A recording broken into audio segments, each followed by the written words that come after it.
The universe has a peculiar way of turning our most careless words into prophecies.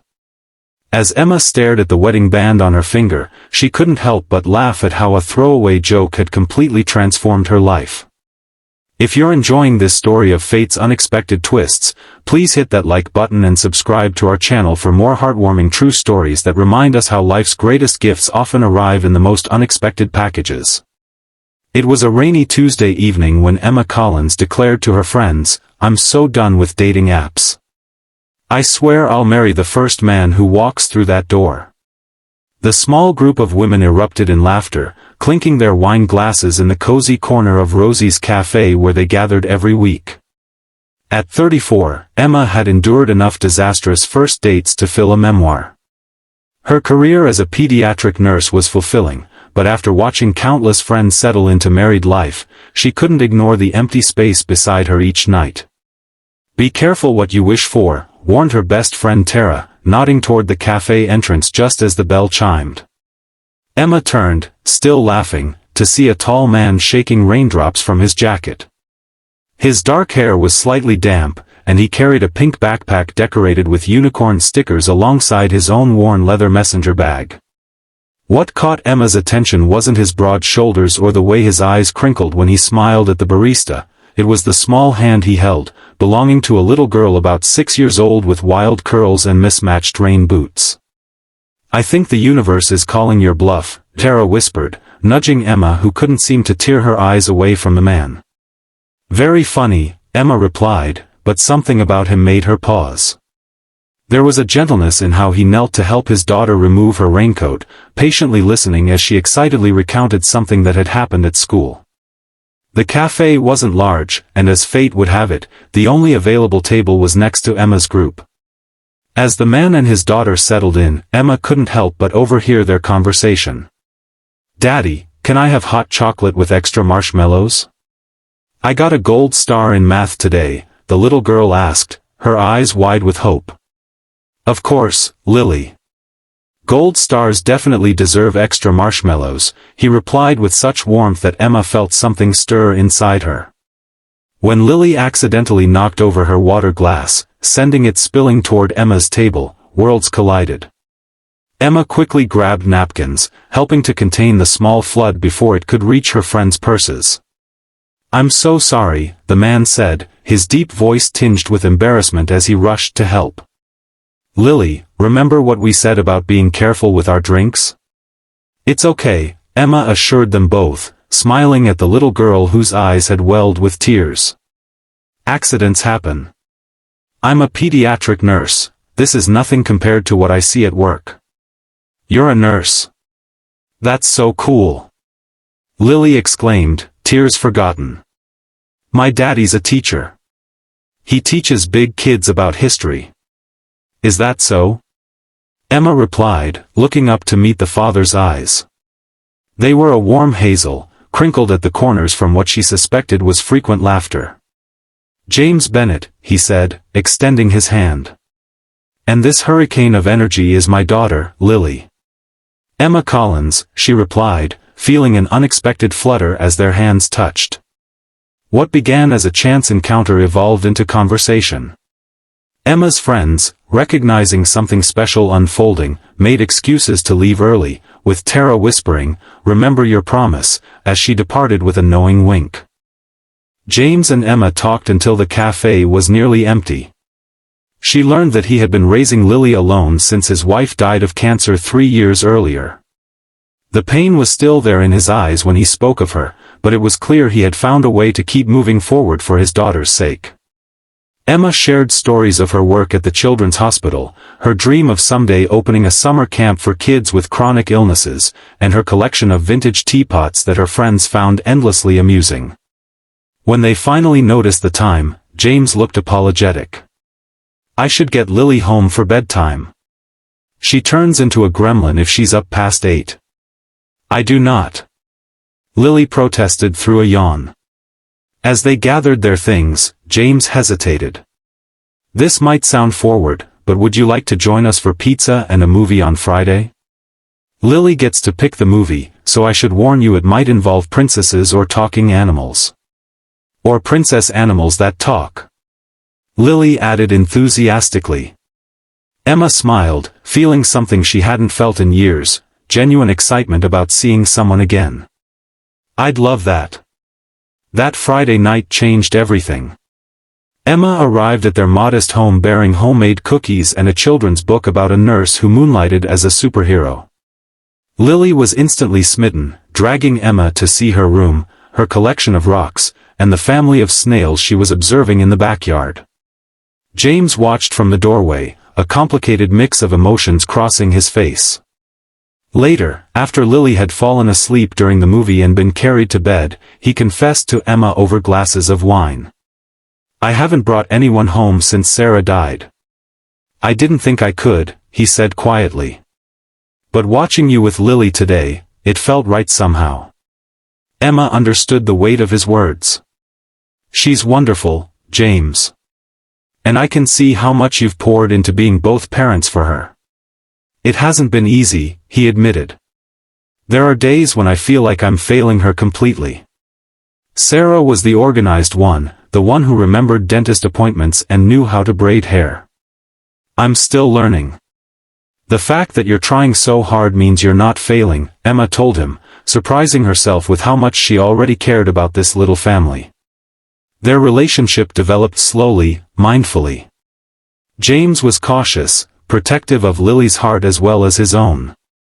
Emma respected his boundaries, understanding that she wasn't just dating a man, she was becoming part of a family unit that had already weathered tremendous loss. 3 months into dating, they faced their first real challenge.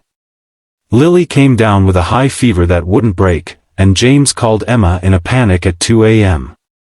Emma rushed over, her nurse's instincts kicking in as she helped bring the fever down and comforted both the frightened child and her equally frightened father. As dawn broke and Lily finally slept peacefully, James looked at Emma with tears in his eyes. "I don't know what I would have done without you tonight." "You would have handled it," Emma assured him. "You're a good father, James." "Maybe," he said, taking her hand. "But I'm better with you here." That night marked a turning point. Emma began spending more time at their house, helping with homework, learning to braid Lily's unruly curls, and creating new family traditions. For Halloween, they coordinated costumes, Lily as a dragon, James as a knight, and Emma as a wizard. At Christmas, they baked cookies using Sarah's old recipes, and James showed Emma how to hang the special ornaments Sarah had collected for Lily each year. It wasn't always smooth sailing. Lily sometimes tested boundaries, especially as she realized Emma was becoming a permanent fixture in their lives. "You're not my mom," she shouted one evening after Emma asked her to finish her vegetables. The words hung in the air, sharp and painful. James started to scold her, but Emma gently touched his arm. Kneeling beside Lily's chair, she spoke softly. "You're right, Lily. I'm not your mom, and I never will be. Your mom loved you very much, and no one can replace her. I don't want to try. But I do care about you, and I hope someday we can be friends who love each other in our own special way." Lily's lower lip trembled. "Do you think my mom would be mad that you're here?" Emma considered her words carefully. "I think your mom would be happy that your dad isn't lonely anymore, and that you have someone else who cares about you. But it's okay if you need time to feel okay about it too." Later that night, Lily crept into the living room where Emma was reading and silently handed her a crayon drawing of 3 stick figures, a tall one labeled Daddy, a small one with crazy curls labeled Me, and a medium-sized one with a big smile labeled Emma. In the corner, she had drawn a sun with a face, labeled Mommy in Heaven Watching. "This is beautiful, Lily," Emma whispered, fighting back tears. "Daddy says Mommy is always watching over us," Lily explained. "So I think she knows you make us happy." On their 1-year anniversary, James took Emma back to Rosie's café where they had first met. Lily was with them, dressed in her favorite party dress and sworn to secrecy about the small velvet box hidden in her unicorn backpack. After their meal, James nodded to Lily, who solemnly retrieved the box and handed it to Emma. "Emma, James began, his voice thick with emotion. "A year ago, you joked about marrying the first man who walked through that door. I'm grateful every day that I was that man. You've brought light back into our lives when I thought we would always live in shadows. You've loved Lily with such an open heart, and you've helped me remember how to live again, not just exist." He took the box from Lily and opened it, revealing a vintage-style emerald ring. "We're not asking you to replace anyone. We're asking you to help us build something new. Will you marry us?" Lily bounced on her toes. "Please say yes. I already told my teacher you're going to be my bonus mom." Through tears and laughter, Emma nodded. "Yes. Yes to both of you." They were married 6 months later in a small ceremony in James's backyard. Lily served as both flower girl and best daughter, proudly walking down the aisle ahead of Emma.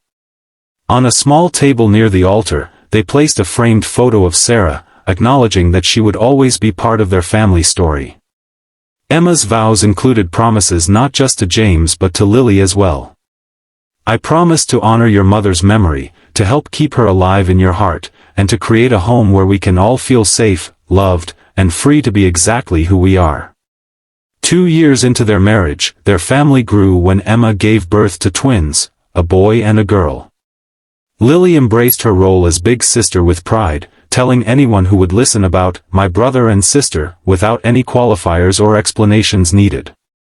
On the twins' first birthday, as they watched the children playing in the yard, Lily now 9 and teaching the babies how to blow bubbles, James wrapped his arms around Emma from behind. "Do you ever think about that night at the café?" he asked. "How different our lives might be if I'd chosen another place for Lily's hot chocolate." Emma leaned back against him, watching their children laugh in the sunshine. "I think we would have found each other somehow. Some people are just meant to be part of your story. Even if it starts with a joke about marrying the first man who walks in," he teased. "Especially then," Emma replied, turning to kiss him. The universe was listening. As the years passed, their blended family faced the typical challenges: teenage Lily's first heartbreak, the twins' different personalities requiring different parenting approaches, career changes, and health scares. Through it all, they maintained the foundation built on that rainy night when a single dad and his daughter walked into a cafe where a woman had just made a joke about marriage. On their 10th anniversary, they returned once more to Rosie's cafe, this time with all 3 children in tow. The cafe had changed owners twice, but the corner table where Emma had sat with her friends was still there. As they settled in, Emma caught James watching her with the same warm expression he'd had on their first meeting. "What?" she asked, smiling. "Just thinking about how the best things in life often come disguised as ordinary moments," he replied.